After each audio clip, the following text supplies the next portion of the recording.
Bonjour et bienvenue à une nouvelle capsule éthérique de Montréal Hanté. Je suis votre hôte Dr Mab et aujourd'hui nous vous parlons de l'ancien cimetière Saint-Antoine.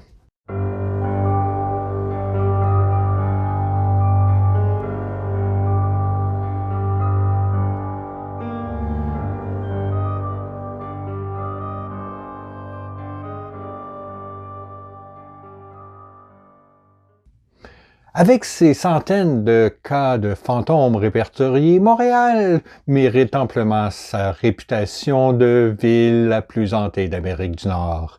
Et la mission de Montréal Hanté est de vous les faire découvrir à travers diverses activités, entre autres ces capsules éthériques chaque 2 semaines le samedi en anglais et en français, des promenades thématiques, une tournée des bars et des enquêtes sur les phénomènes paranormaux de Montréal. Pour en savoir plus ou pour participer à une de ces activités, je vous encourage à suivre les liens dans la description. Et maintenant, parlons fantômes. Le Square de Chester et la place du Canada, parc très fréquenté au centre-ville de Montréal, recèlent un sombre secret. En effet, les restes de quelques 70 000 Montréalais, dont beaucoup de victimes du choléra, y ont été enterrés dans les fosses communes durant les épidémies au milieu du 19e siècle. Autrefois connu sous le nom de cimetière catholique Saint-Antoine, il a été utilisé de 1799 à 1855, alors qu'il manqua de place. Une source d'activité paranormale, cet ancien cimetière est une marque largement oubliée et pourtant hantée sur le tissu urbain de la ville. Après la tombée de la nuit, l'atmosphère change et beaucoup de gens se sont déclarés nerveux et mal à l'aise après le coucher du soleil.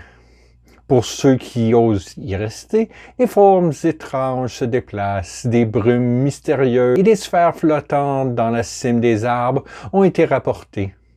À l'occasion, des apparitions ont été vues errant dans l'ancien cimetière et, dans ce qui est presque certainement des cas de hantise résiduelle, on peut parfois entendre des voix désincarnées en prière et des gémissements, sans parler des cris d'agonie qui retentissent parfois au coin sud-ouest du Square de Chester. Pour comprendre pourquoi ces morts font encore du bruit, il est important de comprendre l'horrible histoire de cet ancien cimetière. Au début de l'histoire de la ville, des corps étaient enterrés à l'intérieur des fortifications dans l'actuel Vieux-Montréal. Cependant, lorsque les Britanniques ont pris le contrôle de la ville en 1760, les responsables publics ont réalisé que davantage d'enterrements mettraient en danger la santé publique. De nouveaux emplacements ont donc été trouvés pour les cimetières catholiques et protestants. Un grand terrain a été acheté pour 1500 livres sterling dans ce qui était alors une zone pastorale.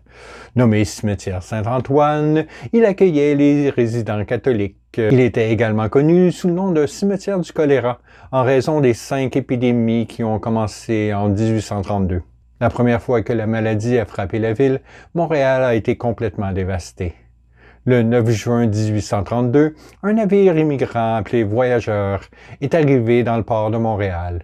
Lorsque les passagers ont débarqué et se sont rendus dans la ville, il est rapidement devenu évident qu'un homme avait été laissé derrière. Il a été retrouvé couché sur le dos sous le pont du navire, tremblant de douleur et d'agonie. Le docteur Nelson, commissaire à la santé de Montréal, était présent. Le diagnostic était clair. Le sang de l'homme était devenu noir, ce qui signifiait que le choléra avait atteint Montréal, une maladie extrêmement meurtrière et contagieuse. Celle-ci s'est propagée comme une traînée de poudre et ses victimes ont commencé à se multiplier de manière spectaculaire. Le docteur Nelson a supervisé les efforts pour contenir la maladie. Il a ordonné d'allumer des barils de goudron dans toute la ville pour essayer de purifier l'air et a mis tout le personnel médical en alerte. Des charrettes de la mort ont commencé à se rouler dans les rues, avec des drapeaux jaunes flottants pour avertir des dangers de contagion. Les fossoyeurs criaient « Avez-vous des morts? Avez-vous quelqu'un à envoyer au cimetière? » Les corps ont été rassemblés, mis dans des cercueils, 2 à 4 par charrette, puis transportés au cimetière Saint-Antoine, où ils ont été entassés. Aucune tentative n'a été faite pour séparer les hommes et les femmes, et aucun registre n'a été tenu, en grande partie parce que les fossoyeurs étaient tous illettrés. Avec la propagation rapide de la maladie, il a bientôt été impossible d'enterrer les morts aussi rapidement. 3 jours seulement après le premier cas, plus de 150 cercueils étaient empilés au cimetière Saint-Antoine et le fossoyeur ne pouvait plus faire face aux ordres du docteur Nelson d'enterrer les corps dans les 6 heures suivant la mort. Le docteur a menacé de brûler les tas de cadavres pour éviter la maladie, mais les prêtres sulpiciens ont ordonné à leurs paroissiens de se rendre au cimetière avec leurs pelles pour aider à accomplir cette macabre tâche. Des tranchées ont été creusées à une profondeur de 8 pieds, sur une largeur de 10 pieds et une longueur de plus de 100 pieds. Les cimetières de base s'étaient empilés dans ces tranchées et rapidement recouverts de terre pour tenter d'empêcher la propagation de la maladie. L'ambiance de la ville était sombre et une nouvelle immigrante, Susanna Moody, a écrit « Le triste bilan de la cloche de la mort, l'exposition à des cercueils prêts à l'emploi dans les vitrines des pompes funèbres et l'annonce souvent répétée sur les murs de funérailles célébrées à tel endroit, à moindre coût et à plus court préavis, nous rappelaient douloureusement à chaque coin de rue que la mort était partout, peut-être sur notre chemin. » Les médecins ont été pris au dépourvu par le choléra parce qu'ils n'avaient jamais rien vu de tel. La science médicale était encore à ses balbutiements et la plupart des médecins souscrivaient à des hypothèses ou inventaient des théories sur la meilleure façon de traiter les maladies. Il n'y avait pas de consensus sur la manière de traiter le choléra, mais le docteur Nelson a estimé que l'opium, les saignements et le repos au lit étaient infaillibles. Les autopsies étaient considérées comme la meilleure façon de se renseigner sur les maladies et les étudiants en médecine avaient souvent recours au pillage de tombes pour se procurer des cadavres pour leur salle d'anatomie. Avec l'épidémie de choléra qui battait son plein, il n'y avait aucune pénurie de cadavres à étudier. Pour profiter de la situation, les médecins ont aménagé des hangars directement dans le cimetière, au sud-ouest du Square Dorchester, pour procéder à des autopsies et effectuer d'autres opérations. Les gens ont commencé à décrire les médecins comme un peu trop zélés et même dérangés. Et il a fallu peu de temps pour que les rédacteurs de journaux indignés décrivent les hangars comme des abattoirs. Les citoyens catholiques de Montréal ont demandé aux prêtres d'arrêter les autopsies, mais les prêtres ont plutôt rejoint les médecins dans ces hangars pour aider à effectuer une opération très spéciale. Les femmes enceintes qui allaient bientôt mourir demandaient souvent aux médecins de pratiquer une opération appelée baptême du nourrisson. Comme la foi catholique insistait que le baptême était nécessaire pour entrer au ciel, ces femmes espéraient que leur fœtus pourrait recevoir le salut pour les rejoindre au paradis. Cependant, la seule façon de le faire était de pratiquer une césarienne afin de sortir le bébé pour qu'un prêtre puisse le baptiser.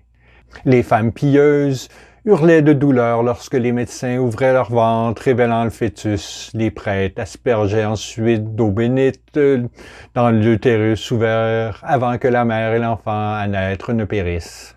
Les médecins, avec l'aide d'une sage-femme nommée Madame Tavernier, ont procédé à une trentaine de ces baptêmes d'enfants dans le cimetière. Il y a des spéculations qu'à chaque fois que quelqu'un entend des voix désincarnées gémir ou hurler de douleur, ce sont les esprits de ces femmes qui ont insisté pour être ouvertes avant la mort pour tenter d'obtenir le salut de leurs enfants à naître.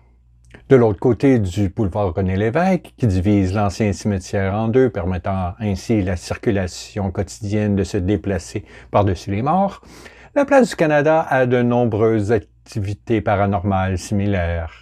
Celle-ci inclut les orbes étranges flottant à travers la cime des arbres, des voix désincarnées en prière et les apparitions errantes occasionnelles. La place du Canada est également intéressante car il y a un nombre d'urgences médicales supérieur à la moyenne dans le parc, en particulier près de la statue de John A. Macdonald. C'est l'un des endroits les plus fréquentés de la ville par les ambulances qui s'occupent des victimes d'attaques de panique, de coups de chaleur, d'essoufflement, de crises cardiaques, d'ACV, etc. Beaucoup croient que la statue est hantée, que ses yeux suivent les gens, ce qui est un élément macabre supplémentaire dans un cimetière en proie aux activités paranormales. Une autre partie particulièrement hantée est la rue juste à l'est où par le passé les cadavres et apparitions ont été aperçus errants. La rue de la Cathédrale, autrefois rue des Cimetières, était une allée de cadavres en 1818 qui menait du cimetière à la rue Saint-Antoine au bas de la pente. Par une chaude nuit d'été, en juillet, vers 2 heures du matin, un policier en patrouille dans la rue Saint-Antoine a aperçu ce qui semblait être un cadavre qui se dirigeait vers lui, enveloppé uniquement d'un linceul. Le cadavre allait de la rue du cimetière et marchait vers l'est en direction de la ville. Terrifié, l'officier est retourné au poste de police dans un état de panique absolue, criant à son officier supérieur que les morts sortaient de leur tombe. Dans une autre affaire macabre, des ouvriers qui creusaient un fossé le long de la rue du cimetière plusieurs décennies plus tard sont tombés sur un cercueil qui semblait avoir subi des dommages. Ce conte macabre commence le 26 juin 1832, alors que Mademoiselle Évrieux, une adolescente, décide de rendre visite à sa meilleure amie, Mademoiselle de Beaujeu, chez elle au 320 de la rue Notre-Dame, dans l'actuel Vieux-Montréal. Son père, le seigneur Sauveuse de Beaujeu, était mort du choléra le 15 juin, et la plupart de sa famille était partie à sa seigneurie afin d'essayer d'échapper à la maladie. Sa fille et 2 vieux domestiques étaient restés à la maison. Mademoiselle de Beaujeu s'était sentie déprimée et Mademoiselle Évrieux espérait lui remonter le moral avec une tasse de thé et une conversation. Cependant, après seulement 2 heures passées chez les Beaujeu, vers 22 heures, Mademoiselle Évrieux a commencé à se sentir plutôt mal. Peut-être que les domestiques n'avaient pas assez aéré la maison. Elle commence à avoir des bouffées de chaleur suivies de frissons. Puis elle se met à tousser, à avoir des hauts de cœur et à vomir. Elle ressent de la douleur et son corps commence à se proster, à se contracter, symptôme classique du choléra. Comme mademoiselle venait d'une famille aisée, ils ont décidé de faire appel à un médecin pour voir si quelque chose pouvait être fait. Assise dans un fauteuil, elle est examinée par le docteur Daniel Arnoldi, premier président du Collège des médecins et chirurgiens du Bas-Canada, accompagné de 2 ou 3 veilleurs de nuit. La première chose que fait le bon docteur est de prescrire une grosse pilule bleue d'opium. Si elle évite de vomir l'opium, les contractions devraient cesser, permettant ainsi au médecin d'opérer. Mademoiselle Évrieux ne vomit pas et l'opium la détend. Le médecin se met à l'examiner, à la recherche de tous les endroits où il pensait qu'il pourrait y avoir du sang noir. Chaque fois qu'il localise le sang pollué, il saisit son scalpel et fait une petite infusion avant d'ouvrir son pot de sangsue et d'en placer une sur la plaie. Après avoir prélevé 30 onces de sang pollué, le médecin note à quel point mademoiselle est froide et moite au toucher.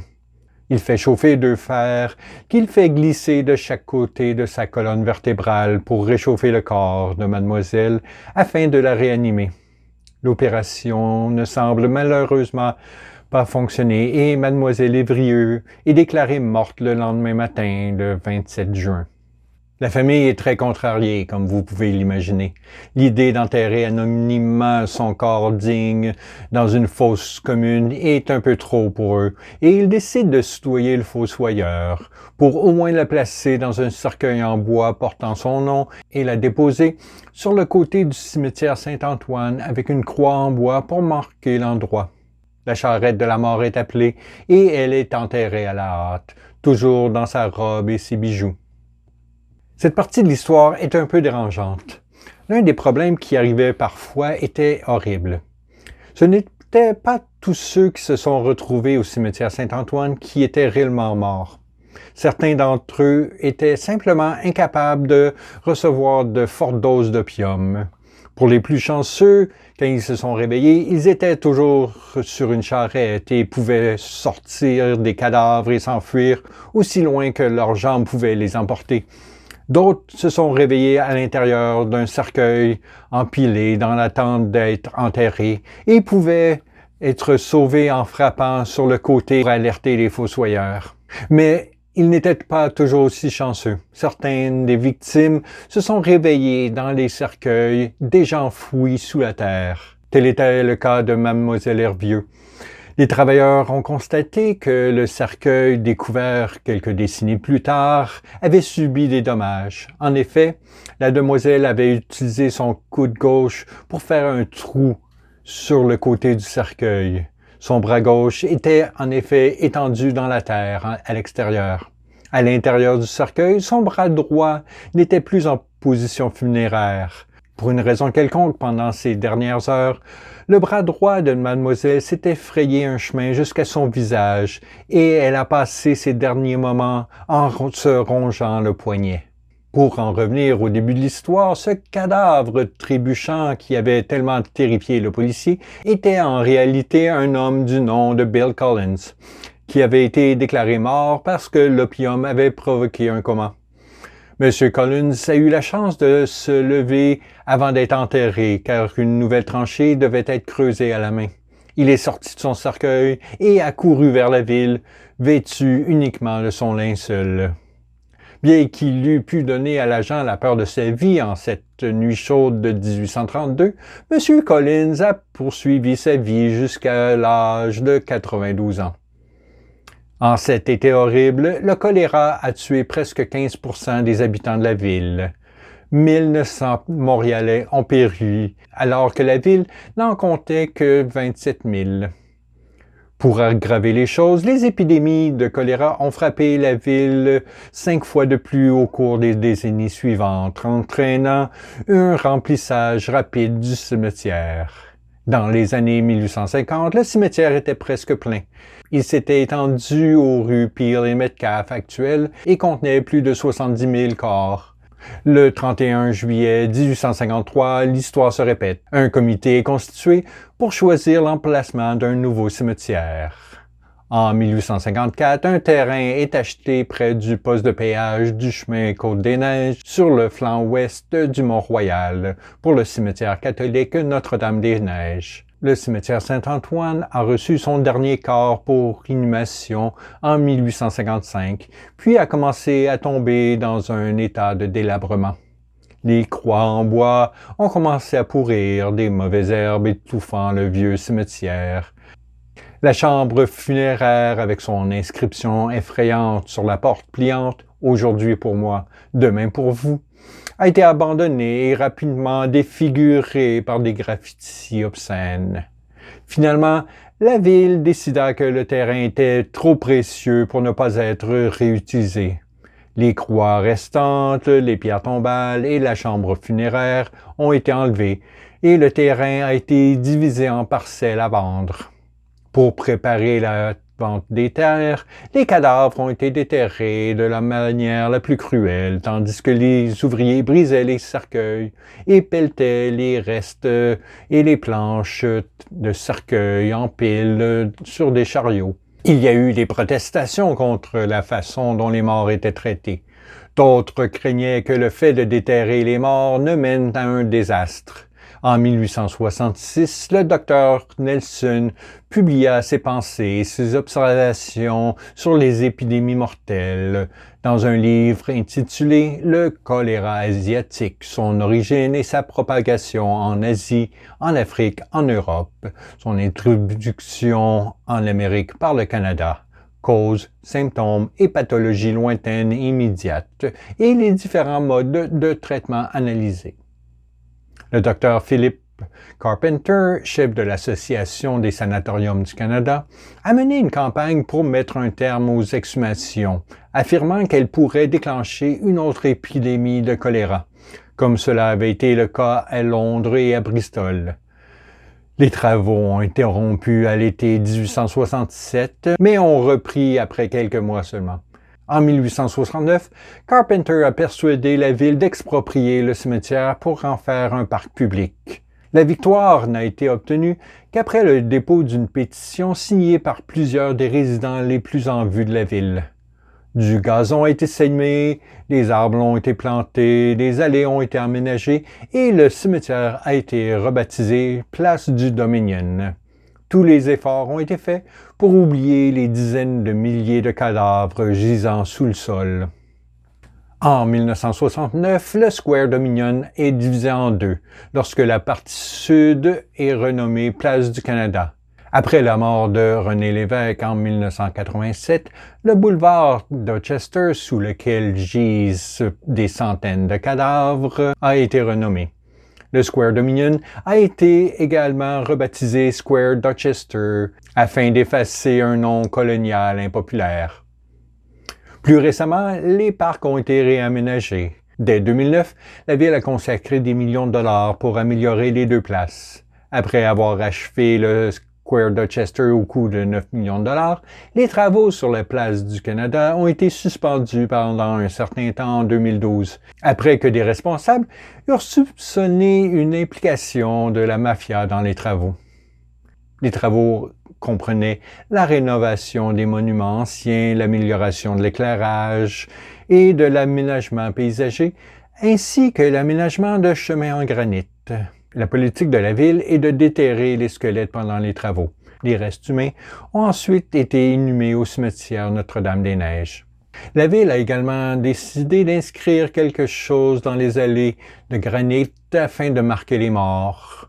Oublier le vieux cimetière s'étant avéré très difficile, voire impossible. Aujourd'hui, ceux qui traversent le parc et regardent au sol verront des croix latines gravées dans les allées de granit. Ces croix commémorent discrètement des dizaines de milliers de morts qui se trouvent juste sous la terre, dont beaucoup sont encore empilés dans les nombreuses tranchées funéraires.